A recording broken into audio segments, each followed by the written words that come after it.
Dice Pablo: por tanto, si hay alguna consolación en Cristo, si algún consuelo de amor, si alguna comunión del Espíritu, si algún afecto entrañable, si alguna misericordia, completad mi gozo, ¿cómo? Sintiendo lo mismo, teniendo el mismo amor, unánimes, sintiendo una misma cosa. Nada hagáis por contienda o por vanagloria, antes bien con humildad, estimando cada uno a los demás como superiores a él mismo, no mirando cada uno por lo suyo propio, sino cada cual también por lo de los otros. Haya pues en vosotros este sentir que hubo también en Cristo Jesús, el cual, siendo en forma de Dios, no estimó el ser igual a Dios como cosa a que aferrarse, sino que se despojó a sí mismo, tomando forma de siervo, es decir, de esclavo, hecho semejante a los hombres, y estando en la condición de hombre, se humilló a sí mismo, haciéndose obediente hasta la muerte y muerte de cruz. Por lo cual Dios también le exaltó hasta lo sumo y le dio un nombre que es sobre todo nombre, para que en el nombre de Jesús se doble toda rodilla de los que están en los cielos y en la tierra y debajo de la tierra, y toda lengua confiese que Jesucristo es el Señor, para la gloria de Dios Padre. Amén. Entonces, el primer punto, los incentivos de la humanidad, de la unidad. Si usted ve el versículo 1, dice: por tanto sí. Esa palabra sí se repite varias veces. Esta es la nota dominante de este versículo, del versículo 1, y es un sí condicional. Pablo está diciendo: si ustedes tienen esto, por consiguiente obren de esta manera. Y yo quiero poner un ejemplo para este sí condicional. Haga de cuenta que usted de pronto trabaja en una compañía multinacional. Qué rico, ¿no? Y que pronto le dicen: bueno, Roberto, te vamos a mandar a otro país, pero si cumple los requisitos podrás representarnos en ese país. ¿Y cuáles son los requisitos que necesitaría una persona para poder viajar? Entonces vemos aquí, tendría que tener ¿qué? Un pasaporte, ¿verdad? Tendría que tener también, obviamente, comprar su tiquete de viaje, su boleto de avión. Para entrar a ese país necesitaría también una visa, ¿verdad? Y por último, como estamos en estos tiempos, para entrar a varios países también nos piden la prueba del COVID. Ya Roberto hizo publicidad: si usted la necesita, va a viajar, me invita, pero antes de viajar, si necesita la prueba, hable aquí con la doctora Mariana, con Carlena, y ella le dice un sitio donde en 15 minutos se lo entrega. Entonces, imagínense que Roberto tenga el privilegio de representar a su compañía por allá en otro país. Entonces le van a decir: Roberto, si tienes tu pasaporte, si tienes tu boleto de avión, si tienes tu visa y si estás bien de salud, entonces puedes ir y viajar y representarnos y hacer negocios a nombre nuestro allá en ese país donde te vamos a mandar. Eso es lo que está diciendo Pablo. Dice: si alguna consolación en Cristo, si algún consuelo de amor, si usted tiene alguna comunión del Espíritu, si algún afecto entrañable, si alguna misericordia, entonces dice Pablo: completen mi gozo. Es decir, que mi carrera, lo que yo he estado haciendo en la iglesia y lo que hemos estado haciendo en la iglesia no sea en vano, sino que la iglesia se mantenga unida en un mismo sentir, en una misma mente, en un mismo amor, en un mismo propósito. Mire, hermanos, esta unidad que nosotros estamos alcanzando es una unidad que puede ser frágil si no ponemos de nuestra parte. Recuerden, hermanos, que tenemos un enemigo poderoso y ese enemigo quiere dividir, ese enemigo quiere destruir las relaciones, ese enemigo quiere robar la semilla que ha sido sembrada en nuestros corazones. El Señor Jesucristo dijo: en esto conocerán que sois mis discípulos, si os amáis los unos a los otros, si estamos completamente unidos. Entonces, si vamos a darle gloria al Señor, si vamos a hacer una congregación que haga un impacto en nuestra sociedad, que la gente allá afuera que no conoce a Cristo venga aquí, tenga un encuentro personal con el Salvador, que muchos hogares rotos, que muchas vidas que están padeciendo encuentren paz, encuentren esperanza en Cristo Jesús, que lo encuentren en la medida en que somos una iglesia unida. Amén. Entonces, Pablo apela a los hermanos. ¿Cuántos de aquí, hermanos, Cristo nos ha consolado? ¿Cuántos de los que estamos aquí verdaderamente hemos creído en Jesús y que el Espíritu Santo mora en nuestras vidas? ¿Cuántos de nosotros, hermanos, tenemos algún afecto por las cosas de Dios y por el prójimo? ¿Cuántos de nosotros hemos recibido misericordia de parte de Dios? ¿Cuántos de nosotros hemos sido transformados de tal manera que podamos transmitir ese amor y esa misericordia de parte de Dios? ¿Cuántos de nosotros? Si hay alguna parte de lo que Pablo está nombrando aquí en su corazón, en su vida y en la vida, entonces Pablo dice: completen mi gozo. Por lo tanto, completad mi gozo y propendan por la unidad de la iglesia. Amén. Y hay tres distintivos aquí de los que está diciendo Pablo. ¿En qué se distingue una iglesia unida? Vaya usted conmigo al versículo 2 del capítulo 2 de Filipenses, que dice de la siguiente manera: por tanto, si ustedes tienen esto, completen mi gozo. ¿Cómo? Sintiendo lo mismo, teniendo el mismo amor, unánimes, sintiendo una misma cosa. Entonces, Pablo está diciendo: si ustedes han nacido de nuevo, si ustedes tienen el amor de Dios, si ustedes tienen ese afecto de parte de Dios, si ustedes han recibido misericordia y por consiguiente se sienten movidos a misericordia, completen mi gozo cumpliendo lo siguiente: tengan una misma mentalidad. Es decir, Pablo está diciendo aquí: tengan los mismos valores doctrinales, tengan los mismos conceptos que nos da la palabra de Dios. Hermanos, nosotros estamos aquí no para improvisar. No estamos aquí como si fuéramos un club, como si fuéramos una asociación, como si fuéramos una organización. Somos la iglesia y la Biblia dice que somos el cuerpo de Cristo.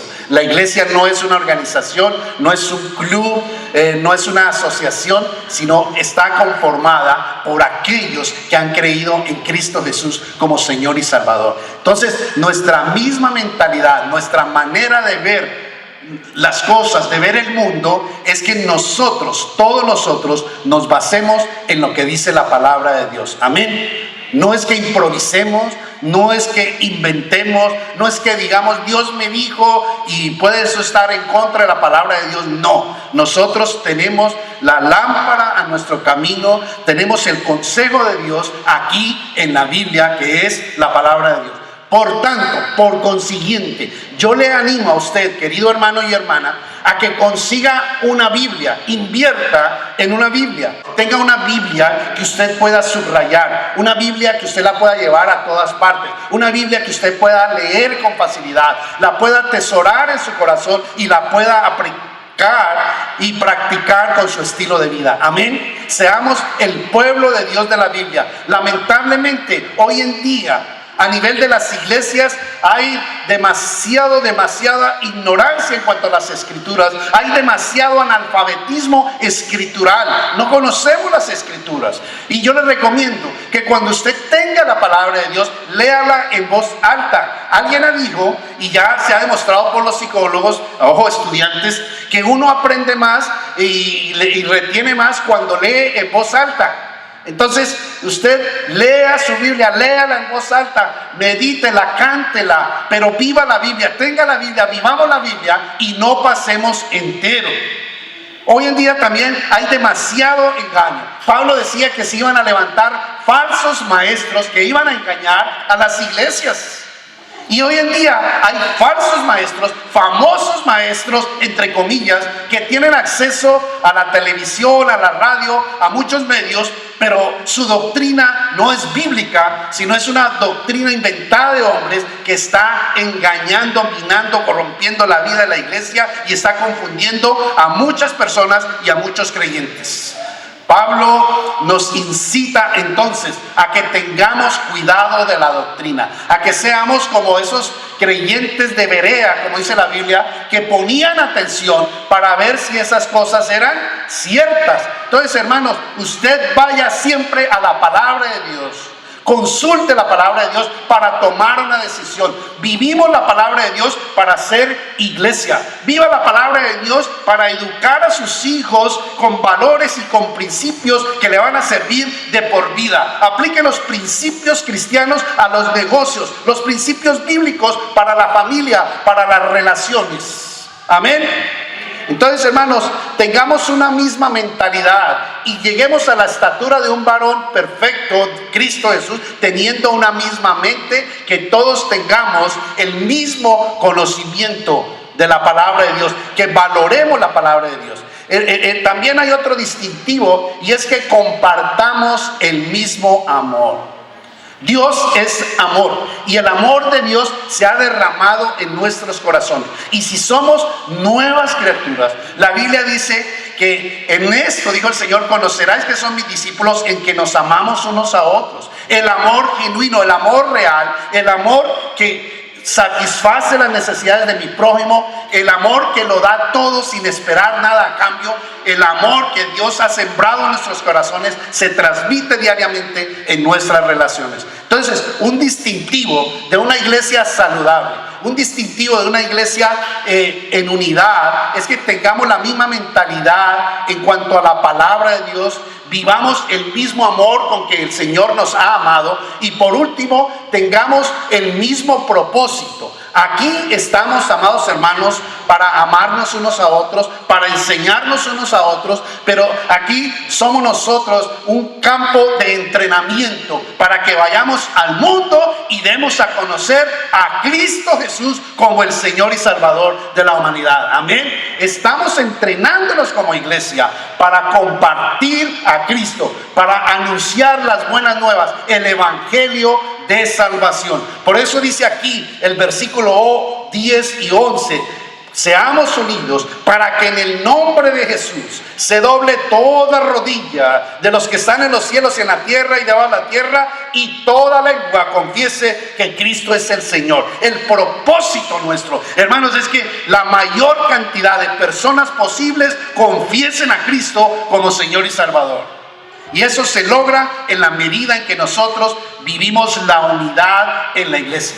Y estamos llegando, como yo les he dicho, hermanos, a un momento, a un tiempo de la congregación en donde Dios nos está uniendo. Dios está obrando, Dios está trayendo personas, está trayendo familias. Miren ustedes y recuerden los testimonios que dieron nuestros hermanos aquí. Recuerden que la misión nuestra es ser también una familia de familias apasionados por la gloria de Dios. Una familia unida, una familia que se ayuda mutuamente. Entonces, si usted va a buscar una iglesia saludable, encuentre esa iglesia saludable donde la congregación tiene la misma mentalidad, el mismo conocimiento, el mismo amor por la palabra de Dios, practica la palabra de Dios. Segundo, están llenos de amor los unos por los otros, amor al prójimo, amor a pesar de que me hagan lo que me hagan. El amor pasa todas las faltas, cubre las faltas. Y tercero, una iglesia que tiene un propósito, que va a las calles, que anuncia el evangelio a través de su estilo de vida, a través de todos los medios posibles. Amén. Y si nosotros queremos resumir ese distintivo, podemos resumirlo de la siguiente manera. Pablo dijo: si es que ustedes tienen esto, amor fraternal, si es que ustedes tienen misericordia, si tienen comunión con el Espíritu, entonces podemos resumirlo de la siguiente manera: sientan lo mismo y estén de acuerdo. Amén. Estemos de acuerdo. Que Dios nos dé la gracia que en lo fundamental no tengamos diferencias. En lo fundamental. Amén. No quiere decir, hermanos, que como iglesia no tengamos diferencias. El amor ya ustedes lo van a ver. Y una clave de la unidad es considerar a los demás como superiores a nosotros mismos y dejar de pensar en nuestros propios gustos para concentrarnos en las necesidades de los demás hermanos. Amén. Muy bien. Continuamos, amados hermanos. Y el punto 3 dice: 2 pasos para promover la unidad de la iglesia. 2 pasos para promover la unidad de la iglesia. Mire el versículo 3 y 4. Leámoslo de la siguiente manera. Dice: nada hagáis por contienda o por vanagloria, antes bien con humildad, estimando cada uno a los demás como superiores a sí mismo. ¿Sí lo dice ahí? No mirando cada uno por lo suyo propio, sino cada cual también por lo de los otros. Entonces, aquí hay 2 principios que nos van a ayudar a promover la unidad en la iglesia. Hermanos, ¿cuáles? Consideremos a los demás miembros como más importante que nosotros mismos. Amén. Nosotros, perdónenme la expresión, no somos la última Coca-Cola del desierto. Nosotros no estamos aquí para ser alabados, adorados, exaltados. Estamos aquí para alabar y exaltar el nombre de nuestro Señor Jesucristo. Simplemente nosotros somos siervos que por la gracia de Dios estamos en esta iglesia para servirnos los unos a los otros. Amén. Entonces, hermanos, todos ustedes son más importantes que yo. El pastor no es la persona más importante en esta iglesia, es Cristo Jesús. El Señor nos dio ejemplo a servirnos los unos a los otros, y Él dio ejemplo cuando le lavó los pies a los discípulos, y eso lo hacía la persona más insignificante de la casa, lo hacía un esclavo, pero el Señor nos dio ejemplo. Entonces, amados hermanos, hablando de las relaciones, estimémonos unos a otros, respetémonos. Amén. A veces nosotros de pronto se nos va la mano haciendo chistes o terminamos haciéndole bullying a alguien por la manera en que se viste, la manera en que luce, por la manera de ser, y a veces a algunas personas resistimos esos chistes o todo, pero no todo el mundo es igual. Hay personas que por fuera pueden decir sí y por dentro me las va a pagar, o mire quién se cree para tratarme así. Entonces, hermanos, que nos tratemos con respeto, que nos tratemos con cordialidad, que siempre, hermanos, tengamos en cuenta la opinión, la palabra de otra persona. Amén. Consideremos a los demás como más importantes que nosotros mismos. Amén. Cuando consideramos a los demás más importantes que nosotros mismos, entonces estoy diciendo yo, tal vez mi opinión puede ser buena, pero la opinión del hermano es importante. Y si esto es bíblico, si esto le hace bien a la unidad de la iglesia, vamos a hacerlo como tú quieras. Velar por los intereses de los demás es otro distintivo. Amén. ¿Qué es velar por los intereses de las demás personas? Somos seres humanos que en un momento determinado podemos tener alguna necesidad, podemos quedar sin trabajo, podemos estar en un hospital, podemos estar enfermos, podemos estar enfrentando una crisis. Y entonces, ¿cuál debe ser la actitud de un verdadero hermano, de un verdadero creyente? Decirle: chao, allá que te la consigas como pueda, voy a estar orando por ti porque yo soy muy espiritual y mientras tanto tengo aquí bastante, y dice: ay, me voy a gastar en otra cosa. ¿Eso sería lo lógico? No, hermanos, la palabra de Dios nos insta a que debemos ayudarnos unos a otros. La palabra de Dios en Hebreos 13:16 dice: y de hacer el bien y de la ayuda mutua no os olvidéis. Hebreos 13:16, porque esto agrada al Señor, de la ayuda mutua. Entonces, hermanos, como lo dijimos hace 8 días, no nos dé pena si tenemos una necesidad legítima. No aprovechemos, abusemos de la iglesia, sino si tenemos una necesidad legítima, démosla a conocer a los líderes de la iglesia, démosla a conocer a otros hermanos para que oren, y si es posible el Señor mueva los corazones de esos hermanos y hermanas para que nos ayuden. Amén. Y yo creo que la iglesia Punto de Encuentro es una iglesia llena de ejemplo de amor y de ayuda los unos por los otros. Yo me quito el sombrero y mis respetos para todos ustedes, que yo los he visto, hermanos, ese amor, y en la medida que ustedes pueden, ayudan a los demás hermanos y hermanas, ayudan al prójimo, ayudan a otras personas en necesidad. De hecho, he recibido llamadas, he recibido la voz de apoyo que me han dicho: hermano, ¿cómo podemos ayudar a este hermano, a esta hermana? ¿Cómo podemos ayudar a esta familia? Y esto hace la diferencia, y esto agrada al Señor. Amén. Entonces, 2 pasos para promover la unidad en la iglesia. Y esto se puede aplicar en la familia, en los negocios. Considerar a las demás personas más importantes que nosotros. Y segundo, velar por los intereses de las demás personas. Amén. Así que podemos decir que la unidad proviene de enfocarnos en los demás y no en nosotros mismos. Amén. Enfocarnos en los demás y no en nosotros mismos. La sociedad nos enseña a que primero yo, segundo yo y tercero yo. Y quiero decir algo aquí también relevante para la vida de la iglesia.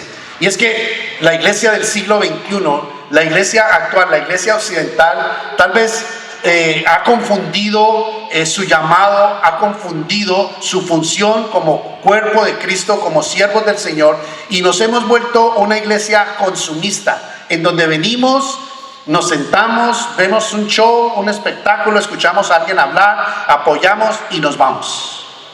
Pero de obrar, de hacer la obra del Señor, de ser un verdadero discípulo, ¿cuántos de una iglesia saludable verdaderamente deberían estar sirviendo? Yo creo que el 100%, si verdaderamente hemos creído en el Señor. Pero lamentablemente todavía en muchas congregaciones, no digo acá, pero son pocos los que sirven y son muchos los que desean ser servidos. Pero esa no debe ser la mentalidad de un creyente. Cuando usted y yo nos congregamos, vamos a la iglesia para servir. Amén. Pertenezco a la iglesia para servir, para darle al Señor lo mejor de mí a través de los dones y talentos que el Señor me ha dado. Entonces, amados hermanos, oremos. Que Dios quite de nosotros esa mentalidad de consumismo y más bien nos dé la gracia de ser verdaderos siervos para la gloria del Señor. Que vengamos a la iglesia a servir, a honrar a los hermanos, a glorificar el nombre de nuestro Dios. Amén. Y si usted es movido y tiene el deseo de servir, diga: Señor, ponme a servir. Señor, ¿en qué puedo yo colaborar en la iglesia? Dirígeme, ¿qué puedo yo hacer a través de la iglesia para glorificar tu nombre? Así que, amados hermanos, la unidad proviene de enfocarse en los demás y no en nosotros mismos.